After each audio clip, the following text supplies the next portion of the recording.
بسم اللہ الرحمن الرحیم، السلام علیکم۔ میں آپ کا میزبان سمیع ابراہیم حاضر خدمت تبصروں، تجزیوں اور خبروں کے ساتھ، اور آپ دیکھ رہے ہیں ہمارا سوشل میڈیا سمیع ابراہیم آفیشیل۔ جو بڑی سٹوری ہے حکومت کی طرف سے جو آ رہی ہے کہ جی مذاکراتی کمیٹی بالآخر حکومت نے بھی بنا دی ہے، اور اس میں پیپلز پارٹی، ایم کیو ایم اور نون لیگ کے لوگ ہیں، اور جو پی ٹی آئی کی جو کمیٹی ہے 7 ممبر،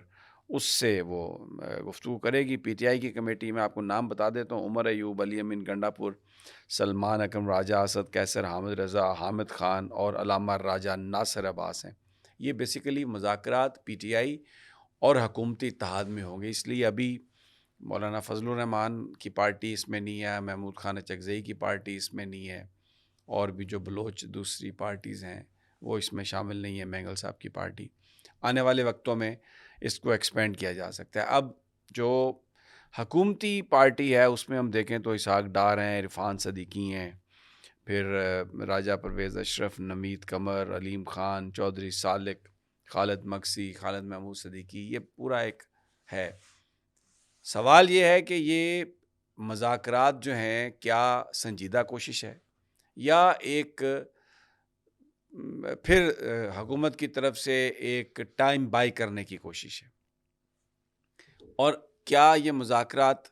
کامیاب ہوتے ہیں نہیں ہوتے، اور یہ مذاکرات ہیں کس کے لیے؟ جب تک ٹی او آرز، ٹرمز آف ریفرنس، یعنی اس کمیٹی نے آپس میں جو مذاکرات کرنے ہیں وہ کرنے کس بات پر ہیں،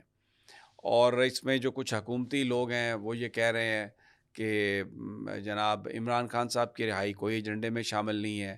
9 مئی کے جو مقدمات ہیں وہ ایجنڈے میں شامل نہیں ہے، اس لیے کہ وہ تو سارے عدالتوں میں ہیں، اب وہ تو فیصلہ عدالتوں میں ہوگا۔ اور تو ایک بڑا سوال ہے کہ پھر یہ کیا گفتگو کریں گے، اور عمران خان صاحب اپنی رہائی کی تو بات خود ہی نہیں کر رہے، تو وہ تو ان کی پی ٹی آئی کی طرف سے عمران کی رہائی تو ایجنڈے پہ نہیں ہوگی، لیکن جو پولیٹیکل ورکرز پکڑے گئے ہیں، جو کئی مہینوں سے بند ہیں، سال سے زیادہ بند ہیں، اور مختلف ایف آئی آرز میں ہیں، اور ان کی ضمانتیں ہو ہی نہیں رہی، اگر ہوتی بھی ہیں تو دوسری ایف آئی آر میں پکڑ کے اندر کر دیا جاتا ہے۔ قانون کا جو استعمال ہے مخالفین کو سزا دینے کے لیے، ٹھکانے لگانے کے لیے، اس پر بات ہونی ہے۔ پھر جو مینڈیٹ ہے اس پر جو لوگ توقع کر رہے ہیں، جو ڈیمانڈ کر رہے ہیں، جو پی ٹی آئی ڈیمانڈ کر رہی ہے، ابھی تو 2 ڈیمانڈز ہیں کہ 26 نومبر کے اندر جو لوگ مارے گئے، جو لوگ مسنگ ہو گئے،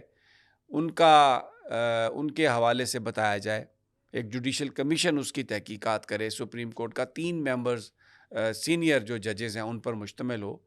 اور پہلی ڈیمانڈ یہ ہے کہ جو بھی پولیٹیکل ورکرز گرفتار کیے گئے ہیں ان سب کو آپ رہا کر دیں۔ یہ تو امیڈیٹ ڈیمانڈز ہیں جس پر بات ہو سکتی ہے، لیکن اوور آل جو ڈیمانڈ ہیں وہ تو یہ ہیں کہ آپ جو 8 فروری کا مینڈیٹ ہے اس پر بات کریں، فارم 47 کی جو حکومت آپ نے بنائی ہے فارم 45 نکالیں، اور اس کے مطابق مینڈیٹ جس کا بنتا ہے اس کو واپس کریں۔ پھر جو انتخابی نشان بلہ سپریم کورٹ نے جس طرح سے لیا، اور جو مخصوص نشستوں کا فیصلہ ابھی تک الیکشن کمیشن نہیں کر رہا، یہ سارے وہ معاملات ہیں جو بڑے اہم ہیں، جن پر لوگ یہ سمجھتے ہیں کہ مذاکرات ہونے چاہیے۔ اب اگر آپ اس کمیٹی میں دیکھیں تو اس میں جو حکومتی کمیٹی ہے اس میں جو سب سے امپورٹنٹ چیز ہے، جو اسلام آباد کے حوالے سے جو ادارہ یا جو لوگ جانتے ہیں، وہ ان میں سے ایک وزیر داخلہ ہے۔ بتایا یہ جا رہا ہے کہ وزیر داخلہ نے اپنا نام اس کمیٹی سے نکلوایا۔ اب اگر وزیر داخلہ مذاکرات میں بیٹھتے ہی نہیں ہیں، محسن نقوی صاحب، تو مجھے یہ بتائیے کہ اس کی کیا حیثیت ہوگی اس کمیٹی کی؟ اور پھر فیصل وافڈا جو اپنے آپ کو اسٹیبلشمنٹ کے ایک ریپرزنٹیٹیو کے طور پر پیش کرتے ہیں، اور یہ سمجھا بھی جاتا ہے اس لیے کہ جب بھی اہم ملاقاتیں ہوئیں میڈیا اونرز کی، دوسرے لوگوں کی، تو وہ ساتھ بیٹھے ہوئے پائے جاتے تھے، تو یہ بات تو طے ہے کہ اس میں کوئی شک نہیں، ان کا ایک کنیکشن ہے، اور لوگ ان کی بات سنتے بھی ہیں، سننا بھی چاہیے، ان کی ایک اہمیت ہے، تو وہ بھی کسی کمیٹی میں شامل نہیں ہے۔ تو پی ٹی آئی نے ہمیشہ یہ کہا ہے کہ ہم مذاکرات کرنے کے لیے تیار ہیں، لیکن ان لوگوں سے جو فیصلہ کرنے کی پوزیشن میں۔ اب یہ جو پیپلز پارٹی کے لوگ ہیں، نوید قمر صاحب، راجہ پرویز اشرف صاحب، یہ بیچارے کیا فیصلہ کریں گے؟ دوسری طرف سے جو اس میں عرفان صدیقی صاحب جو ہیں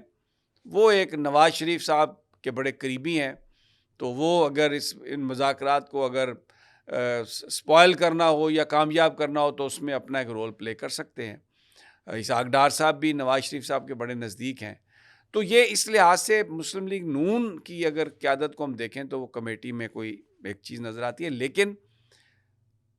میننگ فل ڈائلاگ کے لیے کیا ان لوگوں کے پاس کوئی اختیار ہے؟ بالکل اختیار نہیں ہے. پھر امپورٹنٹ چیز ہے کہ TOR کیا ہے، ٹرمز آف ریفرنس کیا ہیں، کس چیز پر انہوں نے بات کرنی ہے. اس کے علاوہ آج اسپیکر صاحب نے جو یہ کہا ہے کہ بلا لیا ان کو، بڑا ابھی تو وہ جو ویلکم کیا، خوش آئین، خوش آمدید، اور یہ بڑے اچھے جی کام ہو گئے ہیں، اب یہ کمیٹی بن گئی ہے اور اب معاملات کی طرف جائیں گے، حل کی طرف جائیں گے. اب اس کی ایک سگنیفیکنس تو ہے کہ حکومت پہلے جو کسی چیز کو مانتی نہیں تھی، یہ بیسیکلی جو حکومت کی طرف سے مذاکراتی کمیٹی بنی ہے، یہ جو PTI کی طرف سے ایک بڑھتا ہوا دباؤ ہے، اسلام آباد میں جو میسیکر ہوا ہے، جو قتل عام ہوا ہے پاکستان کے لوگوں کا، اور جس طریقے سے دنیا نے ریئیکٹ کیا، جو باتیں امریکہ سے آ رہی ہیں، یورپ سے آ رہی ہیں، برطانیہ کہہ رہا ہے، پاکستان کے اندر جو آوازیں اٹھ رہی ہیں، تو یہ اس دباؤ کا نتیجہ ہے کہ یہ PMLN اور پیپلز پارٹی جو ہے وہ آ کے بیٹھنے لگی ہے تحریک انصاف کے ساتھ. اور اس سے پہلے یہ کہتے تھے، یہ تو نام انہوں نے PTI کا رکھا ہوا ہے، انتشاری ٹولہ،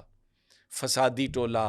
اس فتنے کو دبا دیں، اس فتنے کو ختم کر دیں، پاکستان اور عمران خان ساتھ ساتھ نہیں چلتے. اب ان کے ساتھ یہ مذاکرات کے لیے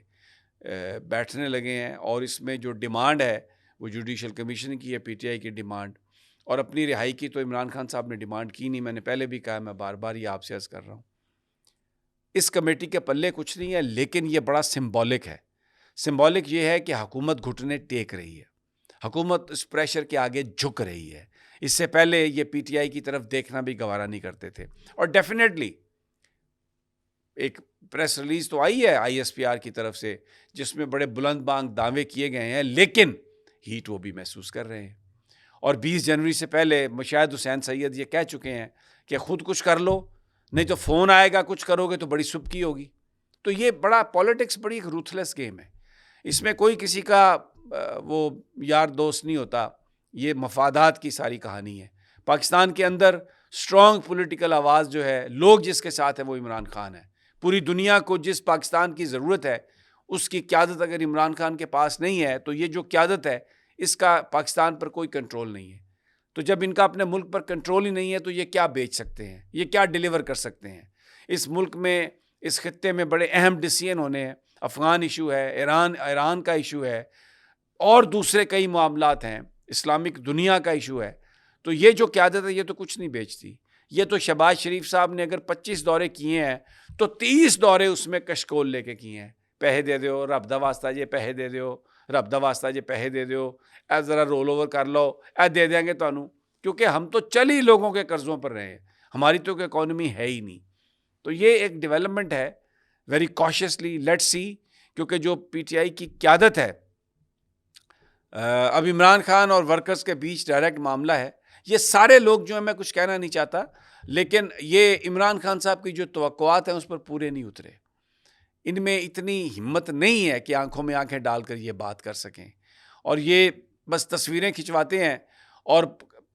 جس طرح وہ باولے ہوتے ہیں نا، ان کی طرح بھاگ کے آ کے ان کے منہ سے جھاگ نکل رہی ہوتی ہے اور کہتے ہیں ہو رہے ہیں مذاکرات، ہو رہے ہیں مذاکرات، ہو رہے ہیں مذاکرات. تو ورکرز جو ہیں وہ اپنی جگہ پر قائم ہیں، پرعزم ہیں. خان اپنی جگہ پہ ڈٹا ہوا ہے، 500 دن نہیں 5000 دن رہنے کے لیے وہ تیار ہے. اور میں آپ کو بتاؤں اس ویلاگ کو ختم کرنے سے پہلے، کیا وہ مناظر تھے جب عمران خان اپنے ورکرز کو دیکھتے ہیں عدالت میں اور ان کی طرف یوں مکا اور پھر کہتے ہیں گھبرانا نہیں، اور جو چمک جو ورکرز کے چہرے پر آتی ہے، اور وہ اس وقت یہ کہتے ہیں کہ ہمیں اپنی پرواہ کوئی نہیں، ہمیں اپنے قائد کی پرواہ ہے، ہم تو خان کی طرف دیکھ رہے ہیں. تو جناب اجازت اگلی ویڈیو تک، انشاءاللہ جلد ملاقات ہوتی ہے. اللہ نے